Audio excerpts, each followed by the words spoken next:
तो किसी भी तरह से जो परमात्मी आनंद से हमें वंचित कर दे वह हमारा कैसे हो सकता है। तुलसीदास जी महाराज ने इसीलिए लिखा है, तुलसी सो सब भांति परम हित, पूज्य प्राण ते प्यारो, जाते हो स्नेह राम पद, ये तो मतो हमारा। वही इस संसार में सबसे बढ़कर पूजनीय है, वही संसार में सबसे बढ़कर आदर करने के योग्य है, वे ही संसार में सबसे बढ़कर प्रेम करने के योग्य है, वे ही प्राण से भी बढ़कर प्यार करने के लायक हैं। जिनसे प्रेम करके, जिनसे प्यार करके परमात्मी आनंद हमें प्राप्त हो जाए, परमात्मी सुख हमें प्राप्त हो जाए। बाकी जिनसे प्रेम करके परमात्मा हमें याद नहीं आए, परमात्मी आनंद का हमें अनुभव नहीं हो, वह हमारा नहीं हो सकता। संत पलटू साहब की वाणी में है, हरि चर्चा से बैर संग वह त्यागिए, अपनी बुद्धि नसाय सवेरे भागिए, दौलत देवे ताहि तो कौने काम का। अरे हाँ पलटू, मित्र नाही वह दुष्ट जो द्रोही राम का।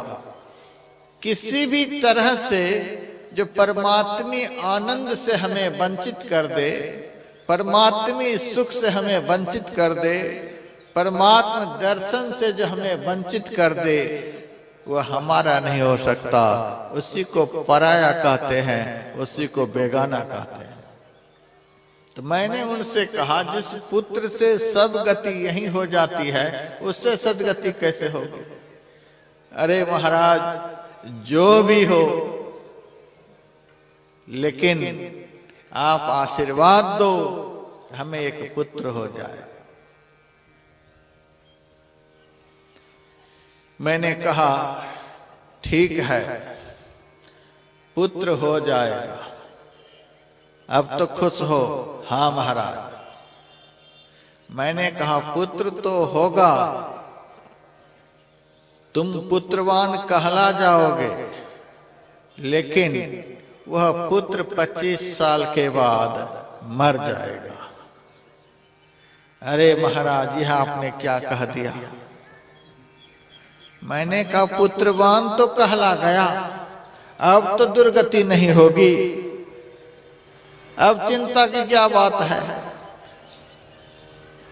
शरीर तो भगवान कृष्ण का भी छूट गया है, शरीर तो भगवान राम ने भी छोड़ दिया है, शरीर तो बड़े बड़े अवतारियों का छूट गया है, बड़े बड़े ऋषि मुनियों का छूट गया है। तुम्हारे पुत्र का शरीर छूट जाएगा, यह कौन बड़ी बात है। चिंता की क्या बात है, पुत्रवान तो कहला गए। महाराज ऐसा नहीं कहो, तब क्या कहूं, मेरा पुत्र मरे नहीं, ऐसा आशीर्वाद। पुत्र हो लेकिन वह मरे नहीं। मैंने कहा ठीक है, तुम्हारा पुत्र नहीं मरेगा, अब तो खुश हो। हाँ महाराज। जब जाने लगा तो मैंने कहा थोड़ा सुनो, पुत्र तुम्हारा नहीं मरेगा, लेकिन तुम्हारा पुत्र देखने में बड़ा कुरूप होगा, काला कलूटा होगा, एक आंख से दिखलाई नहीं देगा, एक कान से सुनाई नहीं देगा, हाथ पैर भी जैसा तैसा होगा। अरे महाराज, यह नहीं कहो। मैंने कहा तब क्या कहूं। महाराज, मेरा पुत्र कुरूप नहीं हो, मेरा पुत्र सुंदर हो। मैंने कहा पहले तो आया था पुत्र मांगने के लिए, अब पुत्र मैंने जब दे दिया तब मांगने लगा कि महाराज मेरा पुत्र अजर अमर हो। वह भी कह दिया। आदमी तो रूपवान और कुरूप होता ही है, एक जैसा थोड़े आदमी होता है। तो तुम्हारा पुत्र थोड़ा कुरूप होगा तो क्या बात है। नहीं नहीं महाराज, मेरा पुत्र सुंदर हो। मैंने कहा ठीक है, जाओ, तुम्हारा पुत्र सुंदर भी होगा, लेकिन 20 साल के बाद उसकी सुंदरता खत्म हो जाएगी। महाराज ऐसा नहीं कहो। तब क्या कहूं? मेरे पुत्र की सुंदरता कभी खत्म नहीं। आप लोग भी ऐसा ही सोचते होंगे। कितना मैं प्रवचन सुना दूं, तब भी आप यही सोचते होंगे कि मेरा पुत्र कभी खत्म नहीं हो, मेरे पुत्र की सुंदरता कभी खत्म नहीं हो। आप लोग ऐसा ही चाहते होंगे। मैंने कहा चलो ठीक है, उनकी सुंदरता खत्म नहीं होगी, लेकिन तुम्हारा पुत्र दर दर का भिखारी होगा, महादरिद्र होगा। महाराज यह आपने क्या कह दिया? मैंने कहा तब क्या कहूं? वह कहने लगा, महाराज मेरा पुत्र दरिद्र नहीं हो, मेरा पुत्र धनवान हो। मैंने कहा ठीक है, वह धनवान होगा, लेकिन 25 साल के बाद वह कंगाल हो जाएगा। महाराज यह नहीं कहो, मेरा पुत्र कभी कंगाल नहीं हो। आप लोग भी ऐसा ही चाहते होंगे, मेरा पुत्र कभी दरिद्र नहीं हो, सदैव धनवान ही बना रहे। चलो यह भी कह दिया, लेकिन तुम्हारा पुत्र महामूर्ख होगा, महाअज्ञानी होगा। 10 गालियां सुबह, 10 गालियां शाम सुनाते रहेंगे। महाराज यह नहीं कहो। मैंने कहा अब क्या कहूं? महाराज आप ऐसा आशीर्वाद दो कि मेरा पुत्र ज्ञानी हो।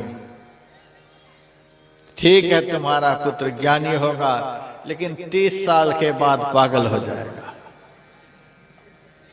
अरे महाराज, यह तो किए कराए पर आपने पानी फेर दिया। मैंने कहा अब क्या चाहते हो? मेरा पुत्र सदैव ज्ञानी ही बना रहे, सदैव उनका दिल दिमाग दुरुस्त ही रहे, कभी पागल नहीं हो, एक जैसा आ गया। इतना होने के बाद फिर उस आदमी से मैंने कहा तुम एक बात बता, तू आदमी है कि जानवर है? वह कहता है आप क्या कहते हो, हम तो आदमी हैं। मैंने कहा नहीं, आदमी होता तो ऐसी बात नहीं करता। महाराज मैंने क्या कह दिया? मैंने कहा आज तक दुनिया में कहीं ऐसा आदमी देखा है? किसी अखबार में पढ़ा है? किसी टीवी पर देखा है? कुछ दिन पहले मेरे पास एक सज्जन ने 2 पक्षी का चित्र ला करके दिया। एक चकोर पक्षी था और एक चातक पक्षी था। हम संत वाणी में पढ़ते हैं, धर्म ग्रंथों में पढ़ते हैं, लेकिन देखे नहीं थे। चित्र ला करके दिया तो मैंने अपने पास में रख लिया, अभी भी पास में है। किसी संत का चित्र हम देखना चाहते हैं तो नेट खोल करके देख लेते हैं, चित्र मिल जाता है। किसी ऋषि मुनि का पता लगाना चाहते हैं वे कैसे थे, नेट पर मिल जाता है। किसी देवी देवता का चित्र देखना चाहते हैं तो नेट पर मिल जाता है। आजकल इतनी सुविधा है कि नेट पर सब कुछ उपलब्ध है, लेकिन आज तक नेट पर कोई भी ऐसा आदमी देखने को नहीं मिला जो जन्म से मरण पर्यंत एक जैसा रहा हो। उनका शरीर ज्यों का त्यों रहा हो, उसका ज्ञान एक जैसा रहा हो, उसके पास धन एक जैसा रहा हो, उनकी सुंदरता एक जैसी रही हो, वह जन्म लेकर के सारे जीवन एक जैसे रहे हो। ऐसा आदमी को नहीं देखा गया। मैंने कहा देखे हो कहीं ऐसा आदमी? महाराज देखे तो नहीं है। तो मैंने कहा जब ऐसे आदमी को देखे नहीं हो कि अजर अमर हो, उनकी सुंदरता एक जैसी हो, उनके पास धन एक जैसा हो, उनका ज्ञान एक जैसा हो, जब ऐसा आदमी कहीं नहीं देखे हो तो तुम्हारे लिए ब्रह्मा जी अलग से कोई फर्मा बनाएंगे क्या? अलग से कोई सांचा बनाएंगे? ब्रह्मा जी में भी तो परिवर्तन हो जाता है, ब्रह्मा जी की भी तो आयु पूरी हो जाती है, ब्रह्मा जी का भी तो शरीर बदल जाता है। महाप्रलय में सबके सब खत्म हो जाते हैं। सुर नर मुनि जोगी जति सबे कालवश हो, सबे कालवश हो, मौत कालहु कर होती। सबका एक दिन अंत हो जाता है, काल का भी एक दिन अंत हो जाता है। तुम्हारा पुत्र अलग से संसार में होगा क्या? तब वह कहने लगा महाराज फिर ऐसी कामना क्यों है, ऐसी चाहना हमारे दिल में क्यों है कि पुत्र ऐसा हो जो खत्म नहीं हो, धन ऐसा हो जो कभी खत्म नहीं हो, पद ऐसा मिले जो कभी खत्म नहीं हो, प्रतिष्ठा ऐसी हो जो कभी खत्म नहीं हो। नहीं खत्म होने वाली इच्छा तुम्हारे अंदर क्यों है? महाराज पता नहीं। मैंने कहा सत्संग कभी किए हो? तो सत्संग तो मैंने नहीं किया, इसीलिए तुम्हें पता नहीं है। सत्संग करो तब पता चलेगा। तुम्हारे भीतर से जो ऐसी चाहना है कि हमें ऐसी चीज मिले जो खत्म नहीं हो, ऐसी चाहना तुम्हारे भीतर में इसीलिए है कि तू भी यथार्थ में ऐसे ही हो। तुम जो नहीं खत्म होने वाले हो, इसीलिए तुम्हारे भीतर में चाहना ऐसी है कि हमें जो मिले वह खत्म होने वाली चीज नहीं मिले। ईश्वर अंश जीव अविनाशी चेतन अमल सहज सुख राशि, सो मायावश भयो गोसाई बंध्यो कीर मरकटी नाई। यह जीव खत्म होने वाला नहीं है, इसीलिए इनके भीतर में कामना है कि हमें ऐसी चीज मिले जो कभी खत्म नहीं। यह जीव यथार्थ में इतना सुंदर है कि इसकी सुंदरता के टक्कर में दुनिया में कुछ हो ही नहीं सकता। इसीलिए इस जीव के अंदर अपने से भी अधिक सुंदर वस्तु की कामना है। इस जीव से अधिक कुछ सुंदर है तो परम सुंदर परमात्मा है।